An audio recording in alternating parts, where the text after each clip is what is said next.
got some new studio lighting I really want to set up so things look better, so let's do that right now. Oh god, these are the actual light bulbs. What? Have you ever seen a CFL light bulb that big? Y'all know how big my hands are. I mean, look at that. That's ridiculous. Here's my face, I got a big head. Look at this. Damn. Instructions. They're approximately the same height.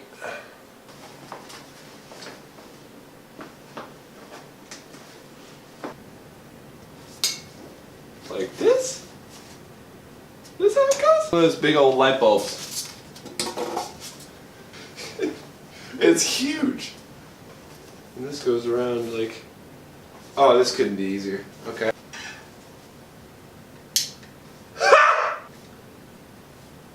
Since been having the same flow, sunny. Walking to the corner, rhyming in the rain, nose running. Break dancing, maybe 10. We gotta turn down the ISO a bit now. This is fantastic. What's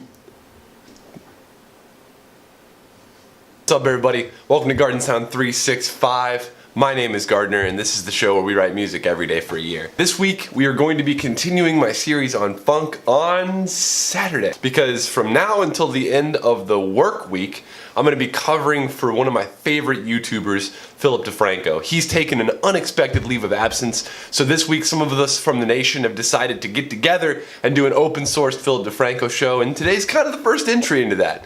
So I'm going to be covering some news topics that may or may not affect you. If you want to suggest news topics, go to the subreddit, which is r/Philip DeFranco, and you can suggest things there that we may or may not cover in the show this week. We're still going to be making music every day. There's no getting out of that. My master project was to write a song every day for a year. Today is episode number 207. I will not stop now. It's too far along in the process for that. You don't write 206 songs and then just quit. That's not how it works. Definitely gonna continue that tradition where I'll have a song at the end of the episode just like every other episode. I'm gonna try to keep this to about 3 to 4 minutes of news and then, 4 to 5 minutes of music, writing music. If you're from the Philip DeFranco nation, and you're watching this episode and you're thinking to yourself, man, I should subscribe. You should listen to your internal monologue and hit that subscribe button down below. You know what, without further ado, let's just jump into it. All right, so let's take a look at a couple stories quick. These are gonna be coming from the subreddit r/DeFranco. The first couple of stories come from username, I'm not even gonna try to pronounce this, I'm just gonna put it on the screen. Our first couple stories come from this user right here. Elon Musk promises he can fix South Australia's power issues in 100 days or it's free. Quite the claim, Elon. Let's read more about it. So basically, Elon Musk, what he's saying here is that he's got a solution for South Australia's power problems. He's going to pledge to get it out there via social media in 100 days or the solution is free, which is quite the freaking claim if you're Elon Musk, owner of a multinational billion-dollar corporation. Now, here's the problem. There's several problems with this, as the article states. Tesla is not the only company proposing a battery fix. There's a couple of other companies that are already proposing battery fixes in Australia. These include Energy Developments Limited, DP Energy Australia, Lumo Energy, Zen Energy, Solar Store Australia, Geodynamics, and a United States-based company named Solar Reserve. The thing is, there's already competition in Australia for Elon Musk to compete with. So while the proposal is noble, it's already been suggested. The other problem with this situation is that Australia's energy sector is privatized. So it's not really his decision whether or not this gets built, right?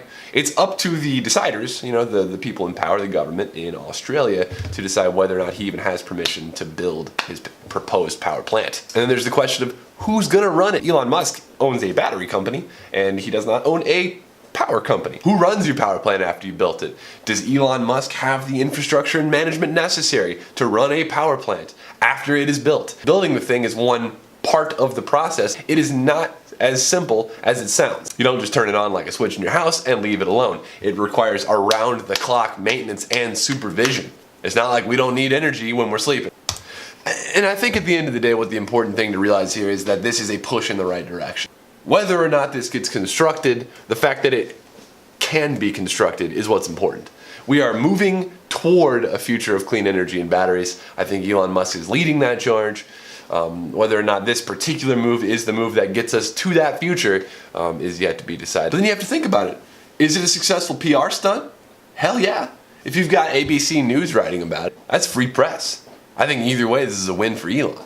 It's a win for Elon, brings awareness to the battery storage solutions that are available out there, brings awareness to clean energy. There's really no way you can lose with this. It's just one of those areas where I think people need to curb their enthusiasm and be prepared when this does not come to fruition. All right, our next story. Poland says a 98-year-old Minnesota man is a Nazi war commander. The headline from Time World here. All right, so apparently the Polish government wants to extradite, wants to remove a 98-year-old dude living in Minnesota who was apparently a Nazi war commander. He was part of an SS unit that apparently killed a lot of civilians in Poland. They're rightly pissed because of it. This guy's story is a little bit fuzzy, and the terms are strange. And let me explain why. He was part of, originally, the SS. Part of an SS police-led division, according to Wikipedia, known as the Ukrainian Self-Defense Legion, or the USDL. World War II German military formation made up predominantly of volunteers with a Ukrainian ethnic background from the area of Galicia. Apparently they were accused of a lot of different atrocities, but were never indicted, pulled up, and actually detained on charges, right? So a lot of people have been throwing mud at these guys, but now apparently something's stuck, and this guy's name is Michael K. That's what the Associated Press has redacted his name to be, saying that he is responsible for some war crimes. Now, here's the problem. He's 98. He lives in Minnesota. Poland does not allow trial by absentia, meaning that he must be extradited from the United States to Poland to stand trial for war crimes. However, Michael has Alzheimer's disease. He probably can't stand trial. For those of you who have ever dealt with somebody with Alzheimer's disease, it's difficult to even get them to be lucid in the first place, especially in later stages of the disease.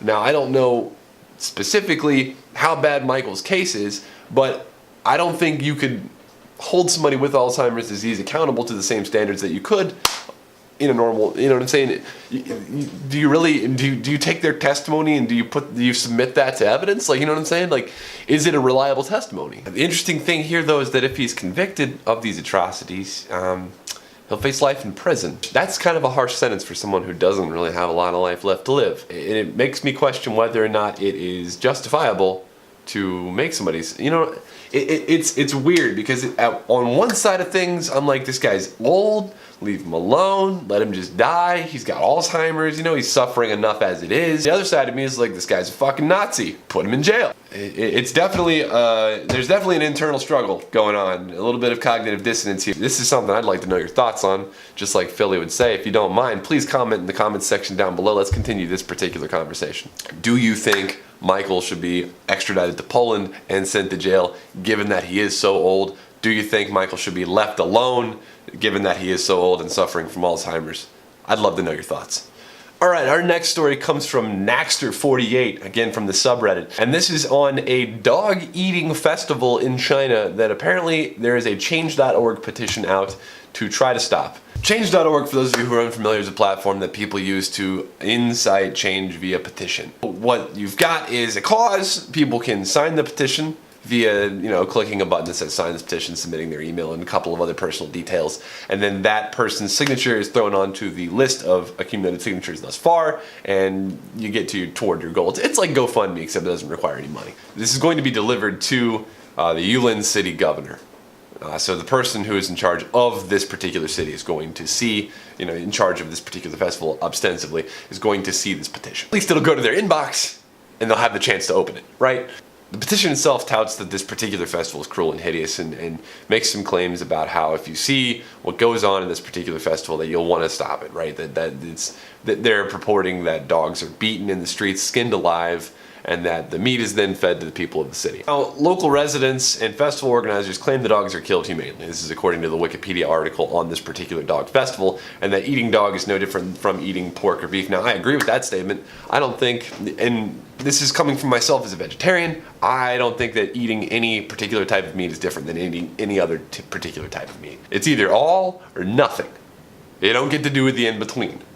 You either eat all of the meat or you don't eat any of the meat. If you're eating a cow, you might as well be eating a dog. If you're eating a cat, you might as well be eating a chicken. It's all the same to me. I don't think we should be eating animals. Let's move on past that. And people are like, oh, well, they're transported inhumanely. They're transported inhumanely. The dogs, you're put in these small cages, and I'm sitting here thinking to myself, have you ever seen how chicken is transported in the United States? Those big trucks that fly along the highway, freezing those chickens' feathers off. I mean, that's where I'm coming from.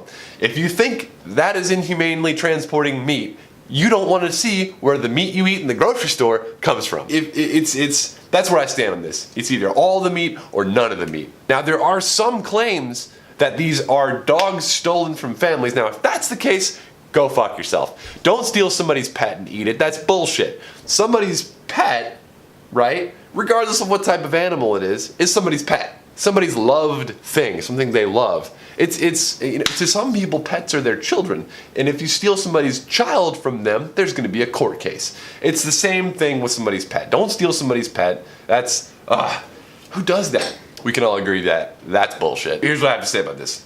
If it's just the consumption of meat that you have a problem with, I think you need to check yourself. If it's just the fact that people are eating dogs that you've got the problem with, the fact that the dogs are treated inhumanely before they're slaughtered and then fed to people, I think you need to check yourself, because there's tons of issues with eating animals in general that are really as part of the conversation here. The problem with this is that you're worried that people's pets are getting stolen and eaten. That's legitimate. I'm with you on that. I don't think people should be stealing other people's pets and eating those animals. I think that there's some cultural norms here that are present in China that are not present in the United States. I think the sentiment that people get is that it's something we don't do, so therefore it's wrong. There are things that we do that I'm sure other countries would have a problem with. We're not the most blameless. Our rodeos probably induce quite a bit of head scratching in India. But that's all the time I've got for news today. Let's talk about some music. So, past couple of days, I've been doing a little bit of remixing and a little bit of just side work because I've been sick. Today I feel slightly better. I don't feel well enough to do my idea for my next funk song, which needs to be a gospel song. So spoiler alert. The next song I'm going to be producing is going to be a really upbeat, bass-heavy gospel song. It requires a lot of singing, a lot of loud singing, and right now that would just be harmful to my voice box. So I'm not doing that right now. Today, instead, what I want to work on is a hip-hop beat. I've been having the fever. I've been needing some hip-hop in my life. And I haven't worked on a hip-hop track in quite a bit. Go ahead and start working on that right now. If you'd like to hear the full song, stick around for my end card. It'll have a link to both the full song and yesterday's episode, if you haven't seen that already. But as always, my name's Garden Sound. Fresh beats every day. I'll see y'all tomorrow.